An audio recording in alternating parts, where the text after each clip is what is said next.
When 3 coins are tossed, the sample space is here. 8 cases HH, HHT, ये आप देख सकते हैं, क्लास 10 में पढ़ाया आपने। अब इसमें आपसे जो फर्स्ट पार्ट का क्वेश्चन है वो ये पूछा जा रहा है क्वेश्चन नंबर 6 में। ई है हेड ऑन थर्ड, ई क्या है? Head on third. H H H H T H, इन सबको जो तीसरे नंबर पर एच आ रहा है, जिनके पीछे तीसरे नंबर पर एच लिखा है उन सबको आप ई में डाल दीजिए। और एफ में लिखा हुआ है, एफ का दिया हुआ है जो हेड्स ऑन फर्स्ट 2 टॉसेस, पहले 2 टॉस पे हेड आ रहे हैं, तो एच एच एच और एच एच टी, और इसके अलावा कोई नहीं है। इन दोनों में कॉमन आएगा एच एच एच, फिर आप ई ऑब्लिक एफ निकालोगे तो 1/8, और पी एफ में 2 एलिमेंट है तो 2/8, योर आंसर इज 1/2। इसी क्वेश्चन के सेकेंड पार्ट में दिया हुआ है, आपसे पूछा गया है कि at least 2 heads, at least 2 head means कम से कम 2 हेड आ रहे हो, तो 2 हेड भी कंसीडर करेंगे, 3 हेड भी कंसीडर करेंगे, तो मैंने यहां पर ले लिया है 2 और 3 हेड का कंसीडर। और एफ में कहा गया है कि एटमोस्ट 2 हेड्स, ज्यादा से ज्यादा 2 हेड, यानी 2 हेड, 1 हेड और 0 हेड, यानी टी टी टी को भी लेंगे, इस बात का ध्यान रखना। 2 हेड, 1 हेड और 0, यानी 3 हेड वाले को छोड़कर बाकी के साथ को मैंने यहाँ पे लिख दिया है। अब इन दोनों में जो कॉमन आएगा ई इंटरसेक्शन एफ में, ये आएगा आपका, तो ई ऑब्लिक एफ निकालेंगे जब, तो 3/8 upon 7/8, your answer is 3/7। Question number 7 बहुत ही इजी है, क्योंकि यहाँ पर केवल 2 पॉइंट लिखे जा रहे हैं। ये मैं एस जो लिखता हूँ, sample space collection of all possible outcomes, NS4 है। ई में आपका दिया हुआ है tail appears on 1 coin, tail हो गया, और यहाँ पर क्या दिया हुआ है, head appears on 1 coin, 1 coin पर केवल हेड अपीयर होता है, तो मैंने यहाँ लिख दिया है। दोनों में कॉमन यही जा रहा है, ई इंटरसेक्शन एफ निकालेंगे तो 2/4 upon 2/4, that will become 1। Second part इसका दिया हुआ है, नो टेल अपीयर्स, तो केवल हेड आएगा, नो हेड अपीयर्स किया गया, दोनों में कोई चीज कॉमन नहीं है, तो that's why it's probability is 0। Now the biggest question, थोड़ा सा अलग है, डिफिकल्ट नहीं है, थोड़ा सा अलग है।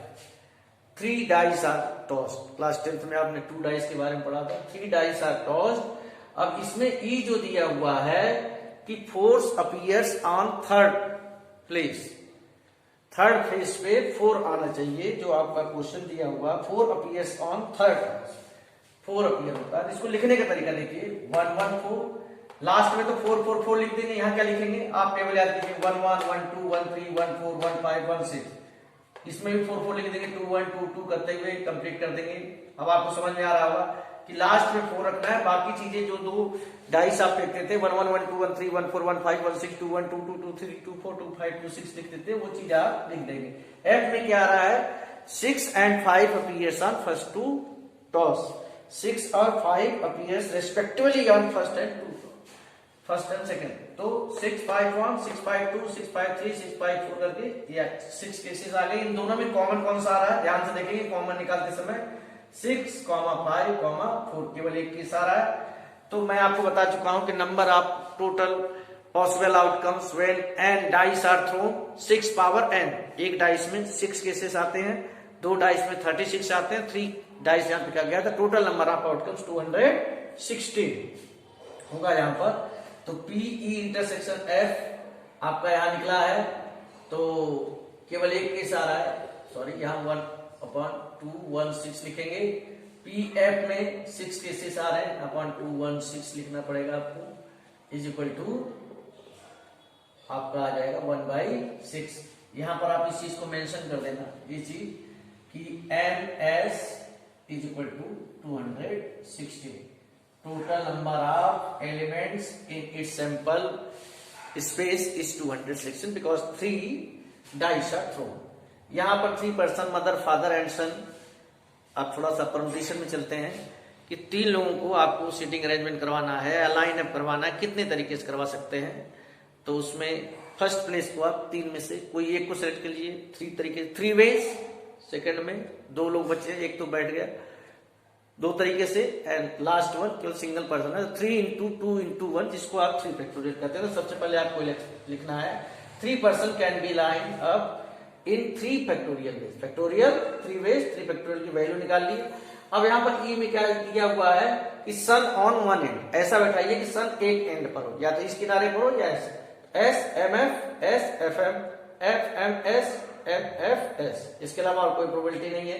एफ में father in the middle, father को बीच में रखिए, मदर इधर हो गए, एस इधर हो गया, एस इधर हो गया, मदर इधर हो गया। इन दोनों में कॉमन क्या रहा है, एम एफ एस और एस एफ एम। तो जब आप इनका प्रोबेबिलिटी निकालेंगे 2/6 अपॉन 2/6 इज इक्वल टू 1 हो गया। अब इसके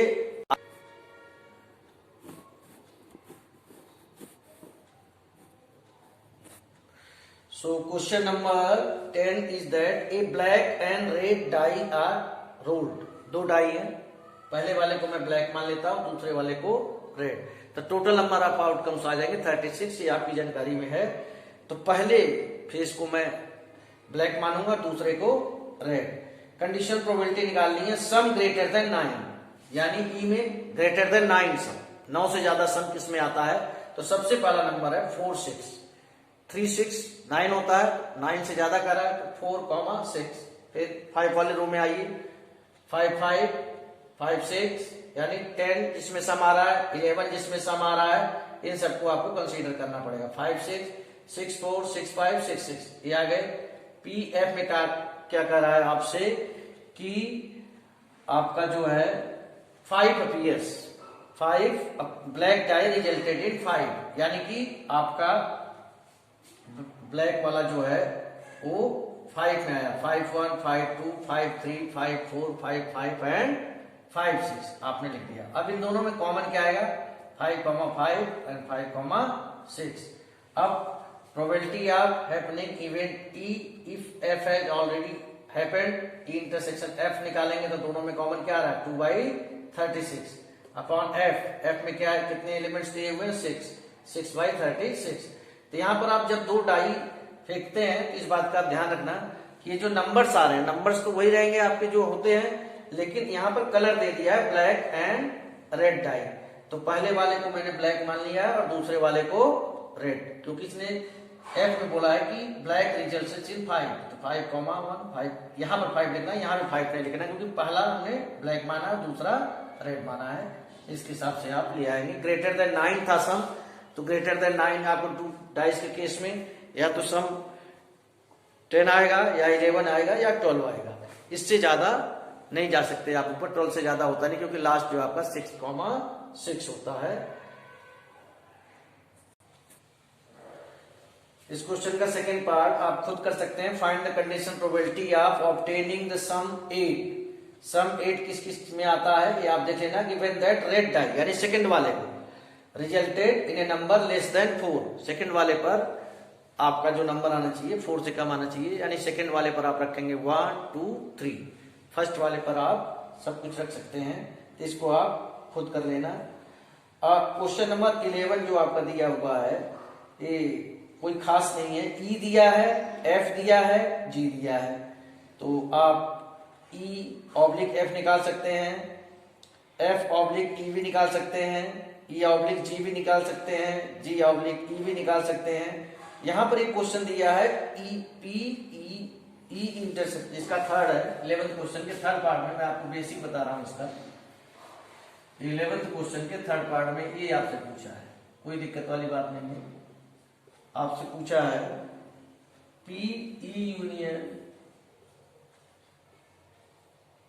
एफ ऑब्लिक जी, कोई नहीं, तो आप इसे ई मानिए, इसे एफ मानिए। तो क्या फार्मूला आप लगाएंगे, P E union F intersection G, यानी ई यूनियन एफ पहले निकालिए और फिर आप देखिए कि जी के साथ उसके कौन से एलिमेंट्स कॉमन आ रहे हैं, डिवाइडेड बाय पी जी। आपको ये करना पड़ेगा। आप इस चीज से जरा भी परेशान ना हो कि आपको 3 दिए, ई यूनियन एफ निकालेंगे आप यहां पर। तो पी ई यूनियन एफ में 1 3 5 और एफ में 2 3 दिया है, तो आपका आ जाएगा 1 2 3 5, 1 2 3 5, यानी कि आपके 1 2 3 5 इसमें हो गए। और जी में क्या दिया है 2 3 4 5, तो दोनों का इंटरसेक्शन आप निकालेंगे तो जो चीज कॉमन आएगी, और जी में आपका 4 दिया ही हुआ है, ठीक है, ये 4/6 हो जाएगा और इसको आप सॉल्व कर सकते हैं। इसके बाद एक चीज और पूछा है, P E intersection F oblique G, तो E intersection F intersection G upon P G, इसको भी आप निकाल सकते हैं। Question number 12, assume that each child born in equally like to be boy or girl। Question number 12 में थोड़ा सा ध्यान देंगे आप, बॉय या गर्ल हैं, किसी फैमिली में 2 चिल्ड्रन हैं, कंडीशनल प्रोबेबिलिटी निकालनी। सबसे पहले तो 2 चिल्ड्रन हैं तो उनके होने का ये है, देखिए मैं क्या लिख रहा हूं, आपका जो पूरा सैंपल स्पेस होगा इस तरीके का होगा, या तो दोनों बॉयज होंगे या दोनों गर्ल्स होंगे। मैं आपको बताने की कोशिश कर रहा हूं कि ये B1 B2 क्यों लिख रहा हूं। B1 इंडिकेट करता है कि जो पहला बच्चा है बड़ा वाला वो B1 है, दूसरे वाला B2, G1 G2। अब यहां पर इसका रूल हो जाएगा B1 G2, मीन्स यहाँ 2 बच्चे हैं तो बड़ा बच्चा बॉय है, छोटा बच्चा गर्ल है, और यहाँ पर ये क्या बताता है G1 B2, इसके अलावा कोई पॉसिबिलिटी नहीं है। यही चीज हो सकती है क्या कि दोनों बॉयज हो, दोनों गर्ल्स हो, या एक बॉय हो दूसरा गर्ल हो, उसमें भी बड़ा वाला बॉय है छोटा वाला गर्ल, इसमें बड़ी वाली गर्ल है छोटा वाला बॉय है। अब आपको कंडीशनल प्रोबेबिलिटी निकालनी है, the youngest is a, what is the conditional probability that both are girls, both are girls, E आपका क्या आएगा G1 G2, ओके।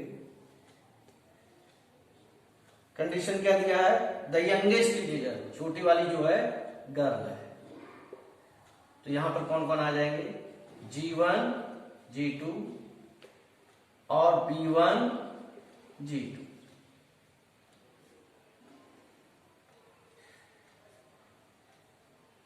इन दोनों में कॉमन क्या आएगा, ई इंटरसेक्शन एफ में दोनों में कॉमन क्या आएगा, G1 G2। अब आप प्रोबेबिलिटी निकालेंगे, P E oblique F is equal to P E intersection F upon P F। तो दोनों में कॉमन कितने आए हैं 1, टोटल केसेस कितने हैं 4, F में कितने आ रहे हैं 2, और टोटल केसेस कितने हैं 4।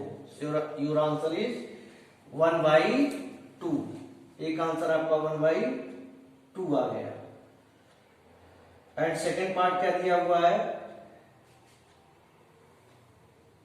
ई तो यही है, what is the condition probability both are girls, E तो यही रहेगा आपका जब सेकेंड पार्ट में आप आओगे, both are girls, second part में ई यही रहेगा, बोथ आर गर्ल्स वाली कंडीशन दिया है।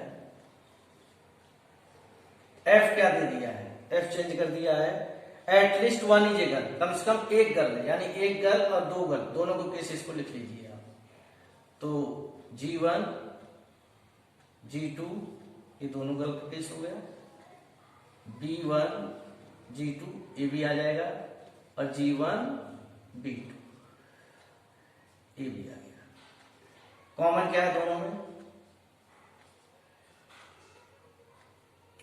G1 G2, okay. सो आपका अब आप प्रोबेबिलिटी निकालिए, P E intersection F is equal to P E intersection F upon P F। दोनों में कॉमन 1 है, 1/4। F में कितना आ रहा है 1 2 3, 3/4। So your answer is 1/3। आपका आंसर 1/3 आ गया। तो यहां पर जैसे जैसे आपसे बताया जा रहा है वैसे वैसे करते जाइए, आपको आंसर्स मिलते जाएंगे।